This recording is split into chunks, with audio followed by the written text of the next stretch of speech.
बलात्काराच्या संदर्भात देखील आपल्याला याची कल्पना आहे की जवळपास 99% ते उघडकीस येतात आणि मी यापूर्वीही सांगितलेलं आहे, याही वर्षी तीच परिस्थिती आहे। ओळखीच्या व्यक्तीकडून झालेले बलात्कार एकूण बलात्कारामध्ये 99.31% आहेत। 99.31 म्हणजे अनोळखी बलात्कार हे कमी आहे।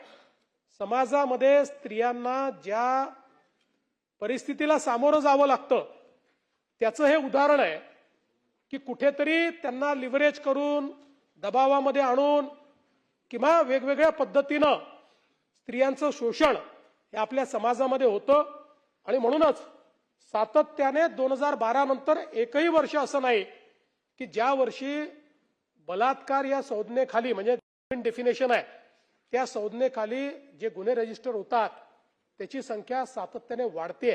पण ती वाढत असताना समाजामध्ये आता लोक ते नोंदवत आहेत हेही महत्वाचं आहे, कारण जवळच्या व्यक्तींनी केलेले हे जे गुन्हे आहेत हे यापूर्वी कदाचित घडत असतील पण समाजाच्या दबावामुळे परिवाराच्या दबावामुळे कदाचित ते नोंदवले जात नव्हते। आणि मला या ठिकाणी सांगितलं पाहिजे की बलात्काराच्या केसेसमध्ये 60 दिवसाच्या आत चार्जशीट करणं हे आता 92% केसेसमध्ये आपण केलं आहे, 92% केसेसमध्ये। आणि आपल्याला माहिती आहे आता कोर्टही या संदर्भात फास्ट करताय, म्हणजे अगदी 72 तासामध्ये एक निर्णय कोर्टाने दिला, मागे 9 दिवसांमध्ये निर्णय दिला। त्यामुळे या संदर्भात यात एकच आहे की आम्ही माननीय उच्च न्यायालयाला ही विनंती केली आहे, कारण आपल्याकडे जी फास्ट ट्रॅक कोर्टची सँक्शन स्ट्रेंथ आहे त्या स्ट्रेंथने आपल्याकडे फास्ट ट्रॅक कोर्ट उपलब्ध नाहीत।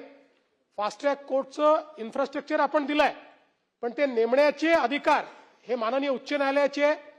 मी 2 वेळा त्यांना पत्र लिहिलेलं आहे, CJCM मीटिंगमध्ये त्यांच्या लक्षात आणून दिलं की फुल स्ट्रेंथने आमचे फास्ट ट्रॅक कोर्ट्स हे तुम्ही जर सुरू केले नाहीत तर महिलांना विशेषतः न्याय देण्याच्या संदर्भात कुठेतरी आम्ही मागे पडतो आणि त्याला आता मागच्या काळामध्ये त्यांनीही माननीय चीफ जस्टिस साहेबांनी आता ही प्रक्रिया आम्ही तात्काळ पूर्ण करू असं सांगून त्या ठिकाणी ते फास्ट ट्रॅक कोर्ट सुरू करण्याच्या संदर्भात सुतोवाच केलाय।